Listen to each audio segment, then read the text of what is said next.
Alright, so let's start our next unit on quadratics here. Now, the main goal behind this unit, last unit we looked a lot at standard form and factored form of quadratics, and specifically also looked at how to go from factored form into standard form using expanding and simplifying. We did a lot of that work using arrays.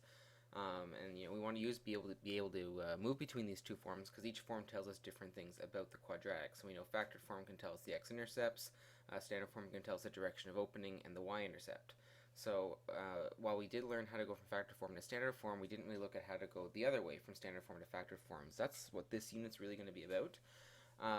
But first we got to look at this whole idea of greatest common factor. Now you saw this concept back in middle school.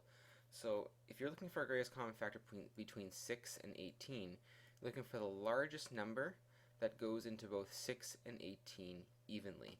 Now you may be able to take a quick look at that and right away say, oh, the largest number that goes into 6 and 18 is 6.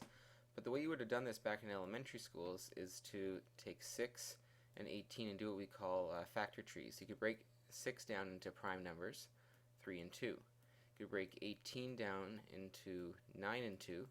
And of course 9 would break down further into 3 and 3. So to find your greatest common factor, you'd see what all these guys have in common. Well, they both have a 3, and they both have a 2. So the greatest common factor is 3 times 2, which is 6. And again, you may not need to go through this process for every single example. This is what you would have done back in the day. So try this again for 30 and 75. And if you try, the largest number that goes into 30 and 75 will be 15. If you look at 6 and negative 8, the answer would be 2. But also as a possibility, you could take out negative 2 as well. Both these would be acceptable greatest common factors. Because again, both 2 and negative 2 will go evenly into 6 or negative 8. Okay, between x and x squared, if we were to try and take a factor tree approach to this, we'd have x and x squared. Well, x is just x, can't break down any further. But x squared, we know, breaks down into x and x. So in terms of our greatest common factor, they both have an x, and that's it. So your GCF here is x. Looking between 15x squared and 12x cubed, you can take the same approach if you like. Deal with the coefficients first, at least I would. So between 15 and 12, the GCF would be 3. And between x squared and x cubed, okay, if you think that x squared has 2 x's that multiply to make it up, and x cubed actually has 3 x's, well then in common is going to be 2 x's or x squared. So you wind up with a GCF of 3x squared. Okay, and you can keep going. You can try the rest of these here. You can try this one. It has 36x squared, 48x, and 60. Now we have 3 terms. So what's common between all 3 of them? Well, you can't take out an x because the 60 here doesn't have an x, but you can take out what's common between 36, 40, and 60, which is going to be 12.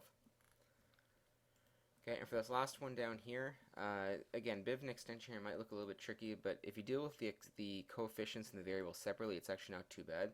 So between 5 and negative 10, we can have 5 or negative 5 as a common factor. Between x squared and x squared, they both have x squared in common. And between y and y cubed, they both have a y. So you get 5x squared y or negative 5x squared y as a common factor. Okay, so why are we doing all this? Well, now I want to try and factor things, factor some expressions. And what we're basically looking to do here, I mean, if you picture back in grade 9, when you're given the example 3x times x minus 6, and you're asked to expand and simplify that using distributive property. Well, you would have done some multiplication here. You've gone 3x times x to give yourself 3x squared, and 3x times minus 6 to give you minus 18x. Okay, and you would have done that without too much trouble back in grade 9.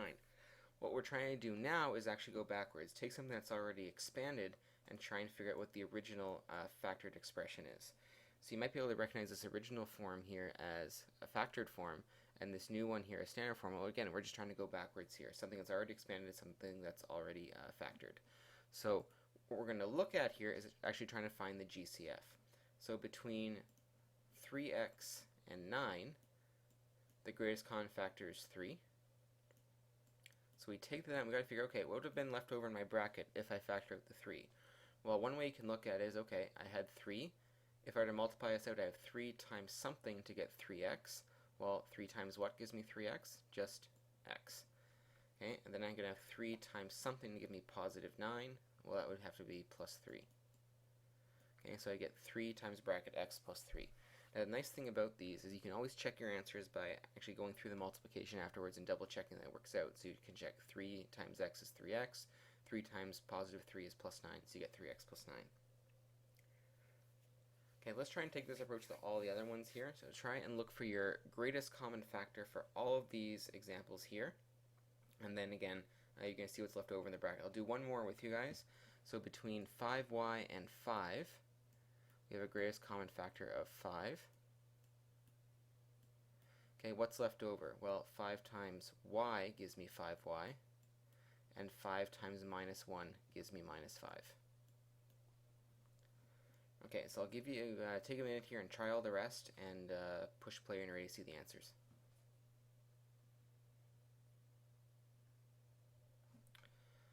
Okay, so there you have it. So take number 3, common factor of 2. Tiny little mistake here, this should actually be 4y here left over, because we need to get 8y. Here for number 4, this is the first time where you actually have a variable in common you can take out. So you can't just take out the 5, because that's not the greatest common factor. You can also take out the fact that we have an x squared and an x. We can take out an x. So we can take out 5x as our greatest common factor. Then we can figure out what's left over. Okay, 5x times x gives me x squared, so we get x here. And 5x times 5 gives me 25x. Okay, so keep going here. Here you take out 5a squared as a common factor. So if you're having trouble finding these common factors, I would deal with the coefficients first and then with the variables. So between 10 and 25, you have a common factor of 5. And between a cubed and a squared, well, remember a cubed has 3 a's, a squared has 2 a's, so you can take out 2 a's as a common factor. So you get 5a squared with 2a minus 5 left over. Okay, here if you look at the coefficients first, 3, 12, and 9, common factor is 3. And all of these have an a, so you can take out an a as well. Okay, next, so you can take a look at the next two here. 8 can be a little bit tricky, but again, look at coefficients first, then variables to see what's left over. And specifically now I want to talk about number 9. Number 9 looks a little bit different. And mainly what's confusing is having these brackets here. So let's just try and do this the old-fashioned way. Let's say we were back in elementary school trying to do factor trees for this. We'd have 4x times x plus 2. Okay, so that's my entire first term right here. And I'm adding 3 times x plus 2.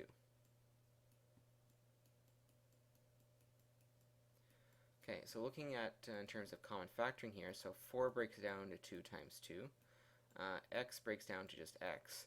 And x plus 2, again, it's a bracket so it looks weird, but there's nothing you can really multiply together to get x plus 2 because these are added together. So x plus 2 is just its own little factor here. Okay, so if you look at the other one over here, 3 times x plus 2, well, 3 is just 3. X plus 2 is just x plus 2. So what do these guys both have in common? It's actually going to be the x plus 2. This bracket of x plus 2 is actually our common factor.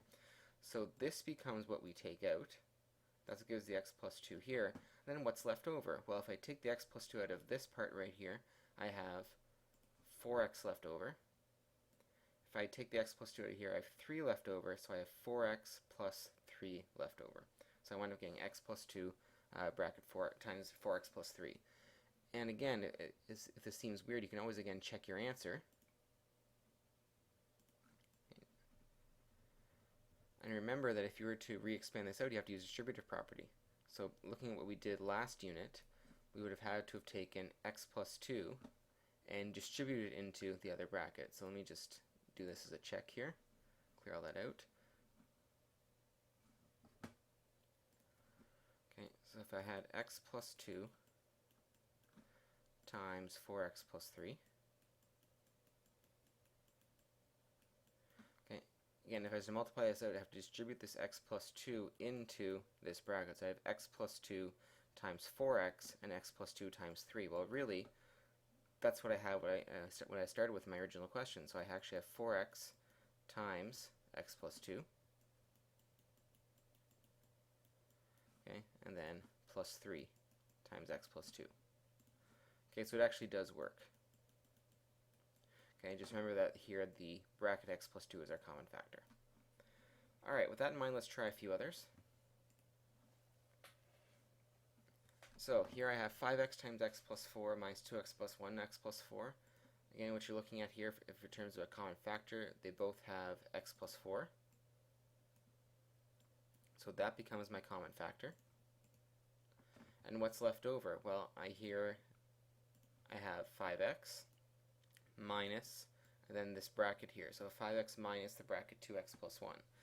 So again, x plus 4 is a common factor. Here's what I have left over. All that's really left to do is to simplify inside the second bracket here. So I can distribute that negative through the second bracket. So I get 5x minus 2x minus 1, which simplifies into x plus 4, 3x minus 1. Okay, over here with 11, it looks like we kind of want to do the same thing that we did before. However, if you look very, very carefully, these brackets here, the x minus 5 and the 5 minus x, are actually not quite the same. Okay, in this one, the x is positive, the 5 is negative. In this one, the 5 is positive, the x is negative. So they're not quite the same. So I need to do a little bit of work with this one before I can actually try and factor it. So what I'm going to do first, I'm just going to rewrite the second bracket. So the x and the 5 are in the same order as the other one. I'm just going to rewrite this as negative x plus 5. Again, just so they're written in the same order. Now, if I were to take a look at this second bracket here, I could take out, if you look between x and negative x and 5, there's actually nothing in common. However, there's a negative here that in theory could be a common factor. So what I'm going to do is I'm going to factor out this negative 1 out of the second bracket. So just to show you what that looks like, I'm going to have 3x, x minus 5. Okay, I still have my minus 2. And what I'm doing here is I'm going to take out a negative 1 as a common factor between these. If I take out the common factor of negative 1, what's left over? So negative 1 times what gives me negative x? Well, it's just going to be x. Negative 1 times what gives me positive 5? Well, that's going to be minus 5. So by taking out this factor of negative 1 from this bracket, all of a sudden I have x minus 5 left over, and now this factor of x minus 5 matches this factor right here. So then I could try and do something similar to what I did in number 10. So again, just to make these brackets look the same, I factor out negative 1. So I'm just going to simplify this a little bit here. So I can get 3x, x minus 5. I have minus 2 times negative 1, which gives me positive 2. Okay, and now I can take out the x minus 5 as a common factor. And once I do that, I'll be left with 3x plus 2. Okay, so moving on, let's try 12. Now, at first glance, you're going to take a look at these four terms. You'll notice that there's actually nothing that's common between all four terms. Okay, so on the surface right now, not much we can do. But what we're going to try is something that we're going to call factoring by grouping. Okay, and it's something that we're going to try every time we see that we have four terms here, but no common factors. Okay, it doesn't always work, but it's definitely worth a shot. So what I'm actually going to do here, when it says factor by grouping, I mean literally I'm going to group two terms together, and then I'm going to group the other two terms together. So I'm going to look at AC plus AD as one group, and BC plus BD as another group. So what that's going to look like here, if I look at AC plus AD, well, what's common between these two?